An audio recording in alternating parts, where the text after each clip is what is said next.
Welcome back, everybody, to another deep dive. This time, we're diving into rheumatoid arthritis and how it's managed both through modern medicine and Ayurveda. You've given us some fascinating research and traditional texts, so let's get right to it. Absolutely. And one of the things that makes this deep dive particularly interesting is that we're not limiting ourselves to just a Western medical perspective. We'll be exploring how RA is understood in Ayurveda as Vataraktam. Right, our primary source for this is an academic paper focusing on an Ayurvedic treatment called Guduchi Taila and its potential in treating RA. It's a really interesting approach that can give us some valuable insights, especially when we compare and contrast it with how modern medicine sees and manages RA.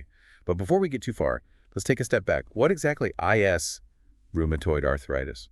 So for listeners who may not be familiar, RA is an autoimmune disease that primarily affects the joints. Yeah, essentially your own immune system, which is supposed to be protecting you, ends up attacking the lining of your joints. This causes chronic inflammation, which leads to pain, stiffness, swelling, and eventually can even cause those joints to become deformed. And it's a lot more common than many people think. Our source points out that in 2019 alone, there were an estimated 18 million people dealing with RA worldwide. And that's just a snapshot in time. When you think about the global population that translates to millions and millions of people dealing with chronic pain and limited mobility, it's a massive health challenge. It really puts things in perspective. Something I found particularly interesting was that the paper mentioned a higher prevalence of RA in industrialized nations.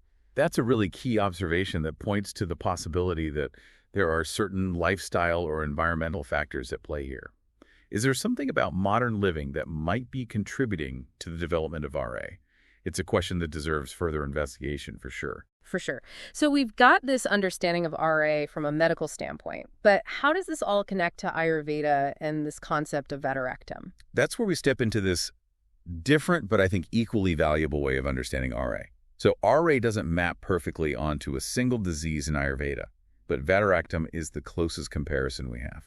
So would you say that Vataraktam is essentially the Ayurvedic equivalent of RA? It's not a perfect one-to-one match, but it's the condition in Ayurveda that shares the most similarities in terms of symptoms and how it progresses. Got it. So could you break down how Vataraktam is understood in Ayurveda for us? Sure. So in Ayurveda, Vataraktam is thought to be caused by an imbalance in two of these fundamental energies or doshas, Vata and Rakta.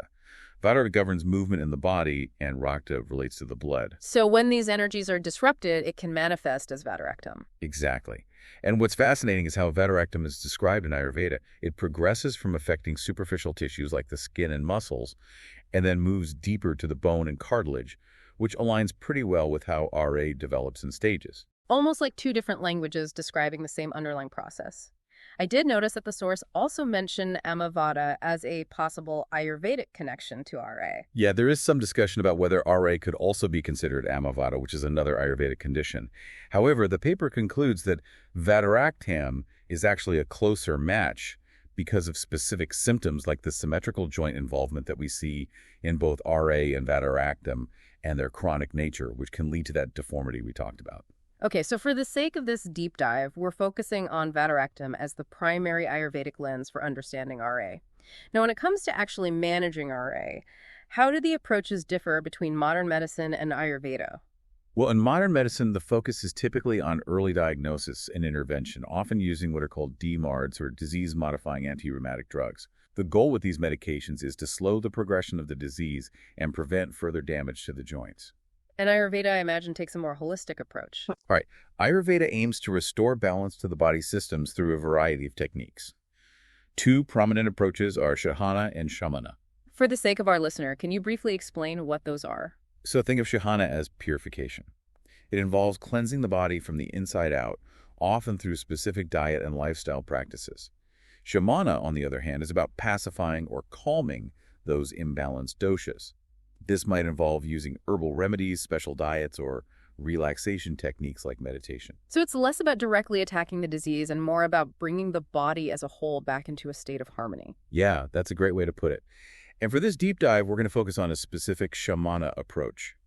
The use of Guduchi Taila for managing RA in the context of Vataraktam. Okay, so now we're getting to the heart of it. What exactly is Guduchi Taila? Well, as the name suggests, it's an oil-based preparation.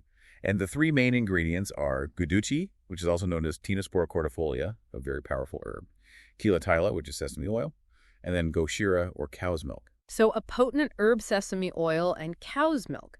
How do these all come together to make guduchi thaila? The paper actually outlines the preparation as described in the Sharangdara Samhita, which is a highly respected Ayurvedic text. So we're talking about a recipe with a very long history here. How much guduchi thaila would someone actually take? Well, traditionally, the standard dose for these kinds of Ayurvedic oils taken internally is 48 grams. This is as per Acharya Sharandara. But for guduchi thaila specifically, the recommended daily dose is actually much lower, between 6 and 12 grams. Oh, wow, so much less. And it's important to note that the dosage can be adjusted based on the individual's Agni. Agni, right. That's the term for digestive strength in Ayurveda. Exactly. It's all about understanding the individual's needs and tailoring the treatment. And that individualized approach even goes down to what you take the guduchi thaila with, which is known as the anupana. There's a specific way to take it. In Ayurveda, yes. So the ideal anupana can vary, but for guduchi thaila, it could be warm milk or warm water, depending on the person's condition. It's amazing how every detail is taken into consideration. Now, before we dive into how the guduchi thaila works, the paper mentions some technical terms, rasagunavarya and vipaka. Right, those are key concepts in Ayurveda that describe the taste properties, potency, and post-digestive effect of each ingredient. So basically, they help us understand how each ingredient interacts with the body's energies. So this is all crucial for understanding why guduchi thaila is believed to be effective for managing RA. Absolutely.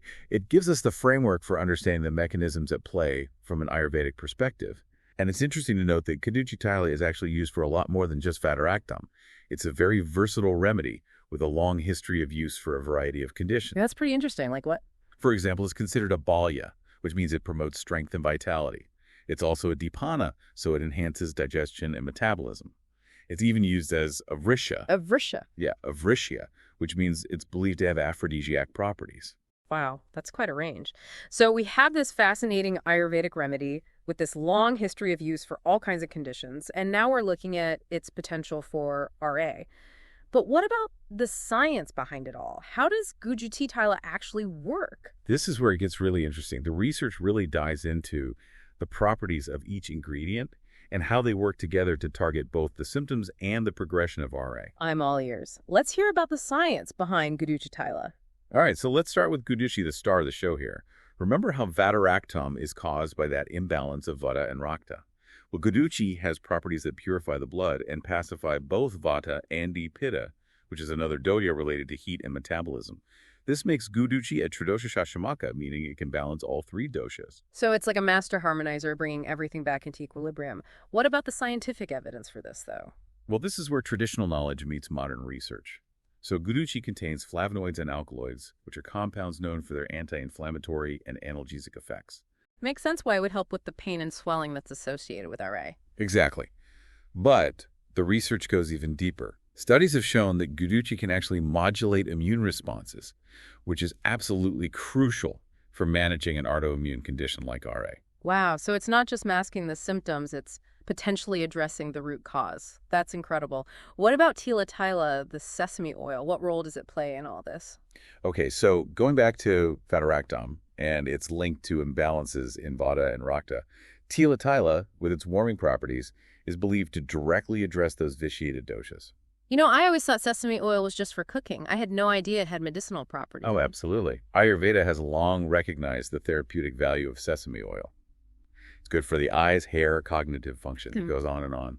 Sesame oil just keeps getting more and more impressive. What's the science behind these benefits, though? Well, sesame oil is rich in unsaturated fatty acids like oleic and linoleic acid, which have anti-inflammatory effects.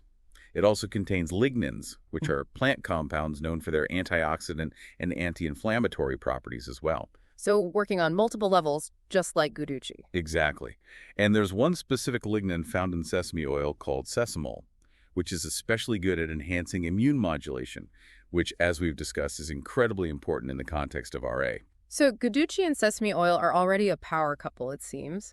What about that third ingredient, gukshira, or cow's milk? How does that fit into the picture? Cow's milk actually goes beyond just its nutritional value.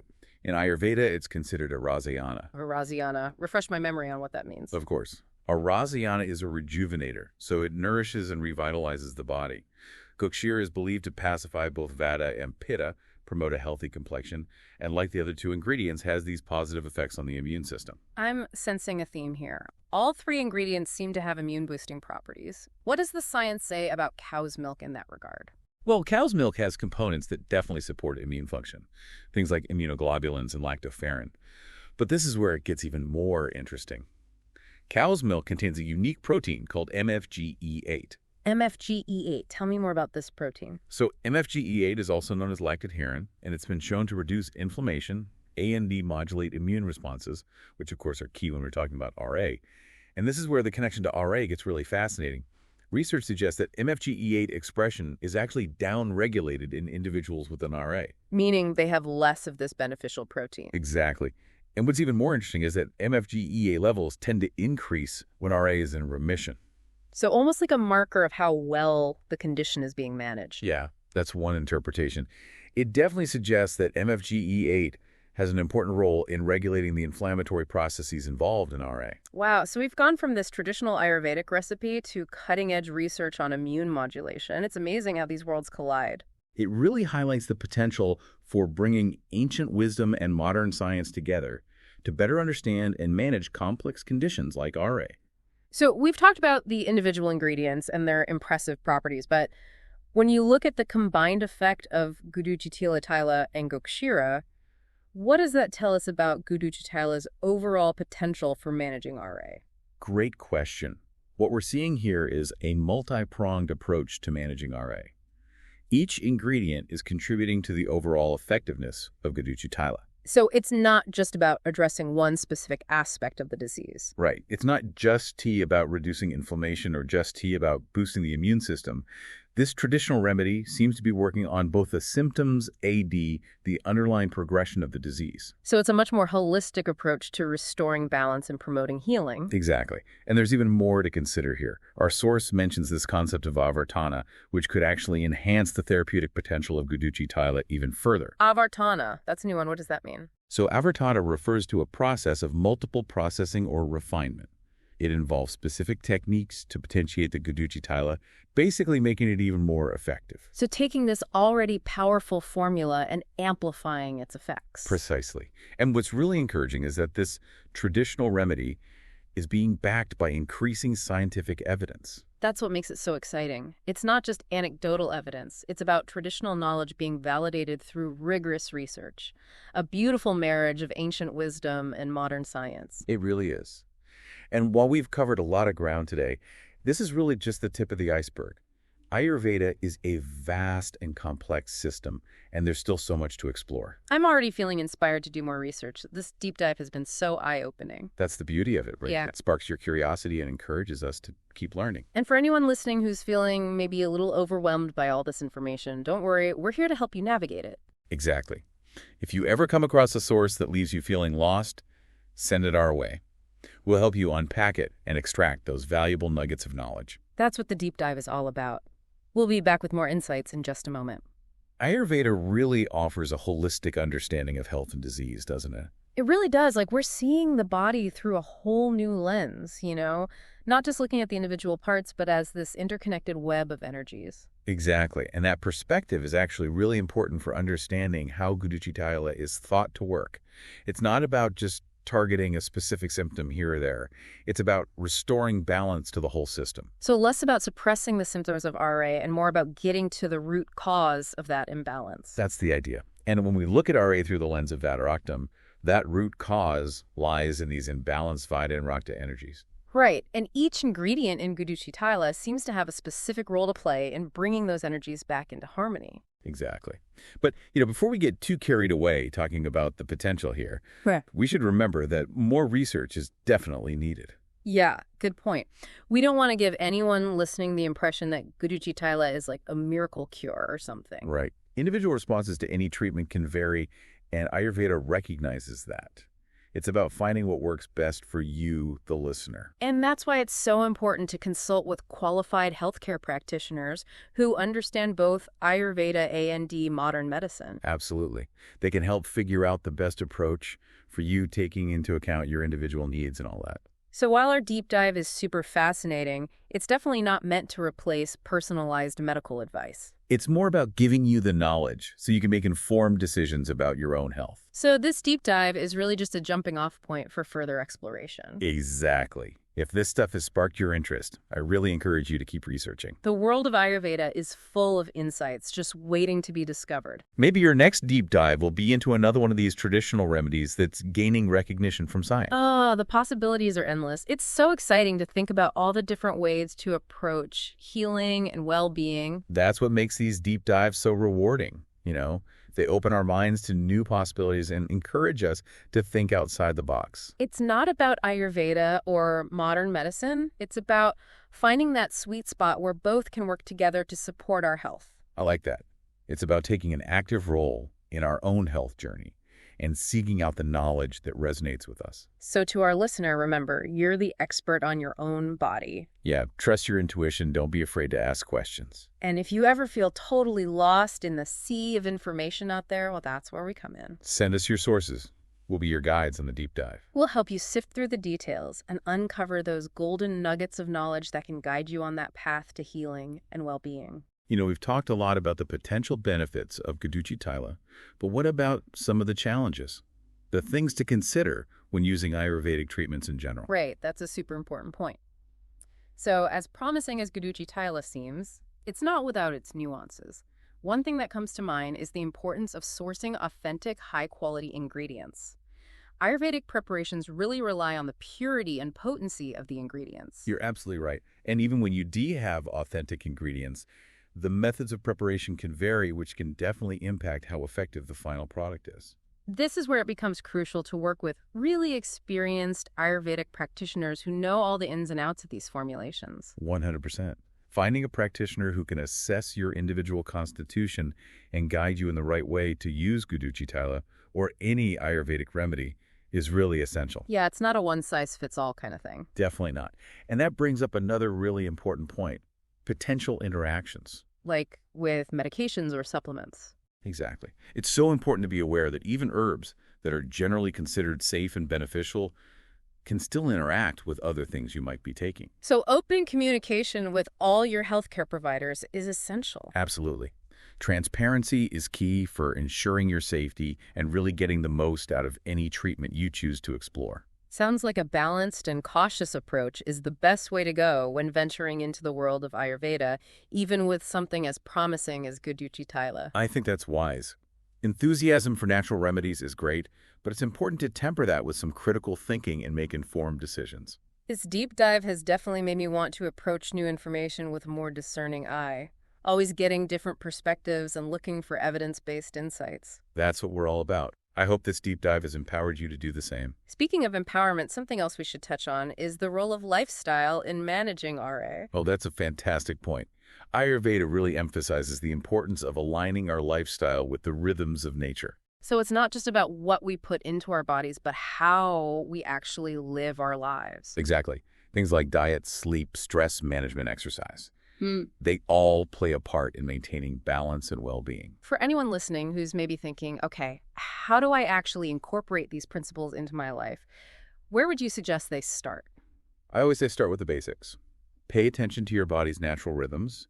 Make sure you're eating nourishing foods, getting enough sleep, and finding ways to manage stress like yoga or meditation. Simple yet powerful. Exactly. And remember, even those small, consistent changes can have a big impact over time. This has been such a rich and insightful conversation. We've covered so much ground, from the specifics of Guduchi Thaila to these broader principles of Ayurveda, and how important it is to take a holistic approach to managing RA. It's been a pleasure diving deep into this with you. Before we wrap up this part of our deep dive, I want to bring it back to our listener. You've been so patient with us going through all this information. We appreciate you being on this journey with us. Remember, this deep dive is all about you. It's about sparking your curiosity and giving you the tools to explore the world of health information. Don't be afraid to dive deeper into the things that resonate with you. Yes. Explore different perspectives, ask questions, and most importantly, trust your own inner wisdom. We'll be back with more insights and reflections in the final part of our deep dive into Guduchi Thaila and rheumatoid arthritis. Oh! And we're back for the final part of our deep dive into Guduchi Thaila and rheumatoid arthritis. It's really amazing how modern medicine and Ayurveda can offer these different but complementary ways of looking at and managing such a complex condition. Absolutely. And to everyone listening, we hope this deep dive has given you a more well-rounded understanding of RA and sparked some curiosity about what Ayurveda might have to offer. And remember, all the information we've shared is really just for your own exploration and definitely shouldn't replace the advice from your healthcare provider. Right. Always talk to a qualified professional to figure out the best course of action for you. Absolutely.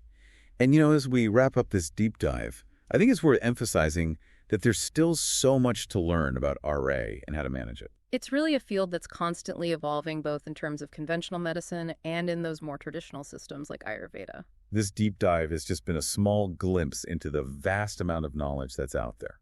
So as we bring this to a close, what are some of the key takeaways you'd like to leave our listeners with? Well, first and foremost, I hope this has shown how important it is to look beyond just one single perspective when it comes to health and well-being. To really embrace a more holistic view and remember how interconnected our physical, mental, and emotional states really are. Exactly. And secondly, I hope you'll remember that traditional healing systems like Ayurveda have so much to offer. They hold centuries of accumulated knowledge. They often place a strong emphasis on preventative measures and lifestyle changes that can have a huge impact on our health. And lastly, don't ever underestimate the power of your own intuition and inner wisdom. At the end of the day, you are your own best advocate. Trust your gut, ask questions, and seek out the information that speaks to you. I love that. And if you ever find yourself overwhelmed by all the information out there, just remember that's what we're here for. That's right. Send us your sources, and we'll help you break them down on the deep dive. We'll guide you through it all and find those valuable insights. Because ultimately, it's about giving you the tools to make those informed decisions about your health and well-being. Keep exploring, keep learning, and keep diving deep into this fascinating world of health and healing. And until next time, stay curious, everybody.